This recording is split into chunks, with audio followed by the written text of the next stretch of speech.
بسم اللہ الرحمن الرحیم۔ بسم اللہ الرحمن الرحیم۔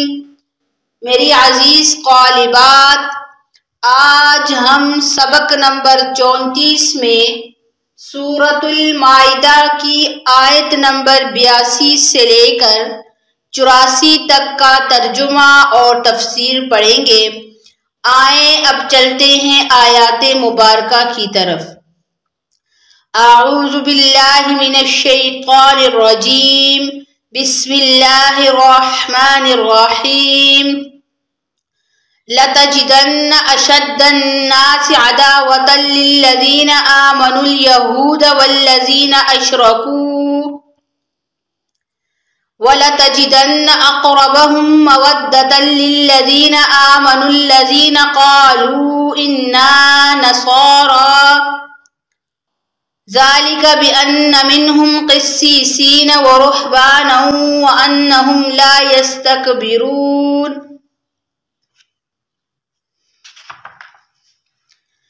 وَإِذَا سَمِعُوا مَا أُنزِلَ إِلَى الرَّسُولِ تَرَىٰ أَعْيُنَهُمْ تَفِيضُ مِنَ الدَّمْعِ مِمَّا عَرَفُوا مِنَ الْحَقِّ يَقُولُونَ رَبَّنَا آمَنَّا فَاكْتُبْنَا مَعَ الشَّاهِدِينَ۔ وَمَا لَنَا لَا نُؤْمِنُ بِاللَّهِ وَمَا جَاءَنَا مِنَ الْحَقِّ وَنَطْمَعُ أَن يُدْخِلَنَا رَبُّنَا مَعَ الْقَوْمِ الصَّالِحِينَ۔ آیات مبارکہ کا ترجمہ۔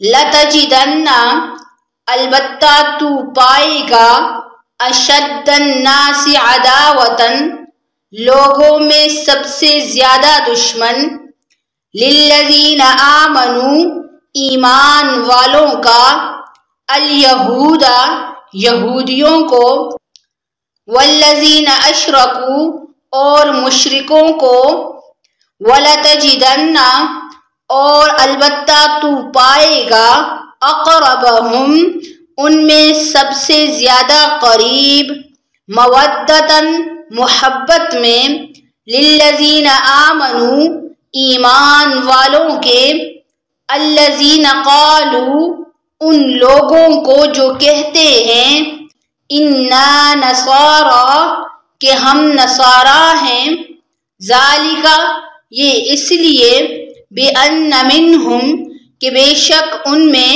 قسیسین عالم موجود ہیں، ورہبانا اور رہبانیت اختیار کرنے والے ہیں، وَأَنَّهُمْ اور بے شک وہ، لا يستكبرون تکبر نہیں کرتے۔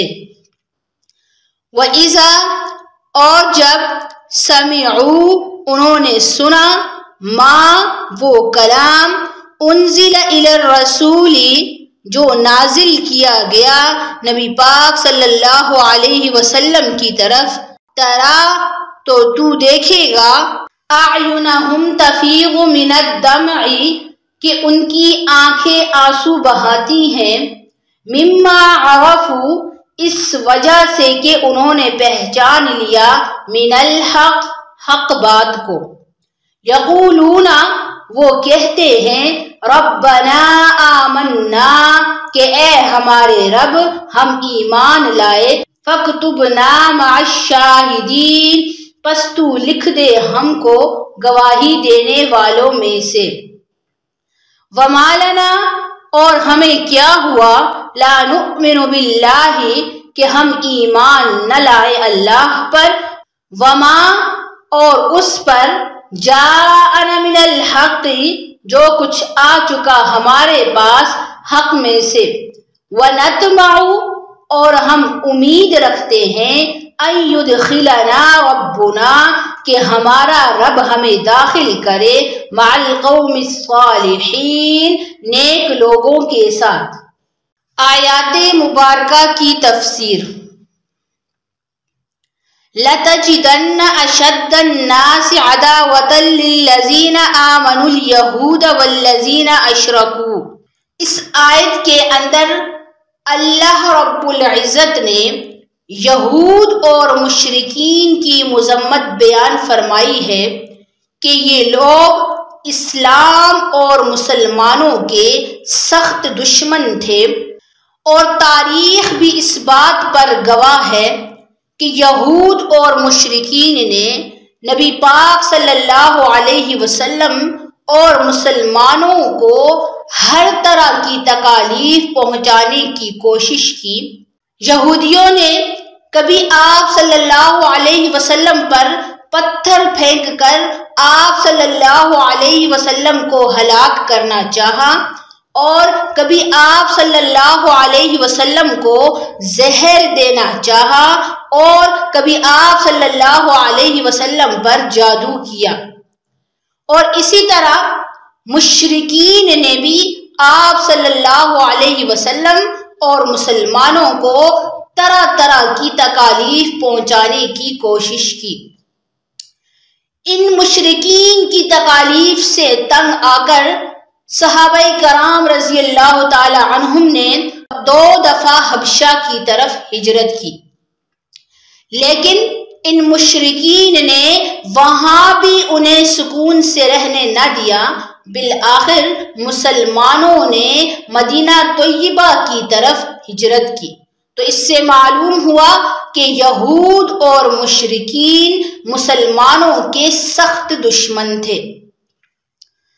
وَلَتَجِدَنَّ أَقْرَبَهُم مَّوَدَّةً لِّلَّذِينَ آمَنُوا الَّذِينَ قَالُوا إِنَّا نَصَارَىٰ۔ آیت کے اس جز میں نصارہ کی تعریف بیان فرمائی ہے کہ یہودیوں کی بنسبت نصارہ مسلمانوں کے زیادہ قریب ہیں، یعنی یہودیوں کے بنسبت ان کی دشمنی مسلمانوں سے کم ہے۔ لیکن مفسرین کرام فرماتے ہیں کہ اس آیت کے اندر سارے نصارہ کی تعریف نہیں کی گئی، بلکہ حبشہ سے آنے والے ایک وفد کی تعریف کی گئی ہے جو آپ صلی اللہ علیہ وسلم کی خدمت میں حاضر ہو کر مسلمان ہوا، اور اس کا پورا واقعہ انشاءاللہ ہم اگلی آیت میں پڑھیں گے۔ ذَلِكَ بِأَنَّ مِنْهُمْ قِسِّيسِينَ وَرُهْبَانًا وَأَنَّهُمْ لَا يَسْتَكْبِرُونَ۔ آیت کے اس جز میں اللہ رب العزت نے اس وفد کی تعریف کی 2 وجوہات بیان فرمائی ہیں۔ پہلی وجہ یہ ہے کہ ان لوگوں میں علماء اور رہبانیت اختیار کرنے والے لوگ موجود تھے، اور دوسری وجہ یہ ہے کہ وہ لوگ تکبر اور غرور نہیں کرتے تھے، بلکہ تواضع انکساری اختیار کرنے والے تھے۔ وَإِذَا سَمِعُوا مَا أُنزِلَ إِلَى الرَّسُولِ تَرَىٰ أَعْيُنَهُمْ تَفِيضُ مِنَ الدَّمْعِ مِمَّا عَرَفُوا مِنَ الْحَقِّ يَقُولُونَ رَبَّنَا آمَنَّا فَاكْتُبْنَا مَعَ الشَّاهِدِينَ وَمَا لَنَا لَا نُؤْمِنُ بِاللَّهِ وَمَا جَاءَنَا مِنَ الْحَقِّ وَنَطْمَعُ أَن يُدْخِلَنَا رَبُّنَا مَعَ الْقَوْمِ الصَّالِحِينَ۔ ہجرت حبشہ کا واقعہ یہ ہے کہ جب قریش مکہ اپنے مظالم سے باز نہ آئے اور انہوں نے ظلم و ستم کی انتہا کر دی، اور صحابہ کرام رضی اللہ تعالی عنہم ان کے ظلم و ستم سے تنگ آ گئے، تو نبی پاک صلی اللہ علیہ وسلم نے صحابہ کرام رضی اللہ تعالی عنہم کو حکم دیا کہ وہ حبشہ کی طرف ہجرت کریں، کیونکہ حبشہ کا بادشاہ نجاشی نصرانی ہونے کے ساتھ ساتھ بہت رحم دل تھا۔ چنانچہ مسلمانوں نے حبشہ کی طرف پہلی ہجرت نبوت کے 5ویں برس رجب کے مہینے میں کی، جس میں 11 مرد اور 4 یا 5 عورتیں تھیں۔ جب مشرکین مکہ کو پتہ چلا تو انہوں نے مسلمانوں کا تعاقب کیا، لیکن مسلمان ان کے ہاتھ سے نکل چکے تھے۔ جب مسلمان حبشہ پہنچے تو کسی نے ان کو یہ جھوٹی خبر دی کہ سارے مکہ والے مسلمان ہو گئے ہیں، تو اس پر مسلمان بہت خوش ہوئے اور وہ اپنے وطن واپس لوٹ آئے، لیکن مکہ کے قریب پہنچ کر انہیں یہ معلوم ہوا کہ یہ بات جھوٹی ہے۔ پھر اس کے بعد مسلمانوں نے حبشہ کی طرف دوسری ہجرت کی، جس میں عورتوں کے علاوہ 82 مرد شامل تھے۔ جب مسلمان حبشہ پہنچے تو حبشہ والوں نے مسلمانوں کا پرجوش استقبال کیا اور ان کی بہت عزت کی۔ پھر مسلمان وہاں پر بڑے سکون سے اپنی زندگی بسر کرنے لگے، لیکن جب مشرکین کو پتہ چلا کہ مسلمان ہجرت کر کے حبشہ چلے گئے ہیں اور وہ وہاں پر امن و سکون سے رہ رہے ہیں، تو مشرکین سے یہ بات برداشت نہ ہوئی اور انہوں نے اپنا ایک وفد تحفے اور تحائف دے کر حبشہ کے بادشاہ نجاشی کے پاس بھیجا۔ اس وفد نے نجاشی سے کہا کہ مسلمانوں کو وہاں سے نکال دے، کیونکہ ان لوگوں نے اپنے آباء و اجداد کے قدیم دین کو چھوڑ کر ایک نیا دین اختیار کر لیا ہے، اور کبھی انہوں نے یہ کہا کہ یہ لوگ حضرت عیسیٰ علیہ السلام کی شان میں گستاخی کرتے ہیں۔